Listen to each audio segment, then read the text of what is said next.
البرنامج بتاعه ناجح واقوى برنامج حاليا في مصر نسبة مشاهدة، لان بيتكلم صح مش بيتكلم غلط، بيستخدم اسلوب جديد في التعبير. يعني زي مثلا اللي بيقول نكتة عادي، ما مش معنى كده قاصد بيها فلان، لا هو بيعبر عن رأيه بس بطريقة النكتة لا اكتر ولا اقل. بالنسبه للرئيس يقول زي ما هو عايز بالنسبه للرئيس، لكن ما يخلي باله من الناس، يعني يخلي باله من الناس في البيوت، ما يتكلمش لفظ خارج. لكن يعتقد الرئيس ولا غير الرئيس ده بره نفس الموال ده عندنا في مصر هنا، بره في امريكا زيه، ده كلام في اي حته موجود. لكن احنا الناس بتصدق تلاقي تشوف حاجه تضحك، تنسي الناس يعني ايه همومها شويه، فالناس ما بتصدق ان تلاقي حاجه تضحك عليها.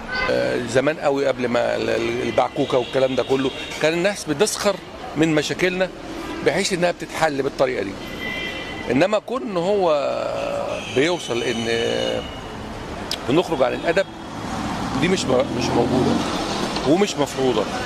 هتلاقي قطاعات اكتر من اللي هم بيتفرجوا عليه يتفرجوا عليه، ان هو ياخد الخط الساخر في معالجه مشاكل البلد.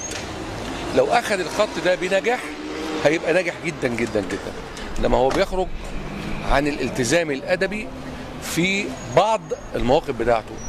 عنده انتقاد على الدوله على مرسي، واحنا هنقعد نشهر ببعضينا. احنا عايزين نوصل لبر الامان، عايزين نبقى ناس محترمين وكويسين ونشوف الطريق الصح فين نمشي عشان ننهض ببلدنا. اما احنا نقعد نشهر ببعض ونتكلم مع بعض ونشوف بعض ما ينفعش.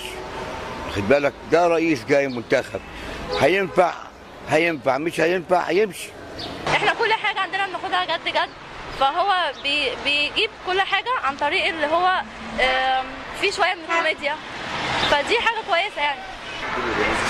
بص، هو انا شايفه ان باسم يوسف بياخد كل حاجه بطريقه ان هو الضحك، مش ان هو ياخد الناس ديت ان هو عايز يتريق عليهم. هو بيجيب الحاجات دي ضحك بس يعني. بس انا شايفه ان هو موضوع السياسه دوت مش موضوع كوميدي ان احنا نفضل نضحك عليه. الناس السياسيه ليهم كلام ان هم يتكلموا فيه، والناس اللي الكوميديا هي اللي تتكلم في الكوميديا. لكن ما ينفعش ان هو يدخل السياسه في الكوميديا عشان هو كده بيعمل مشاكل.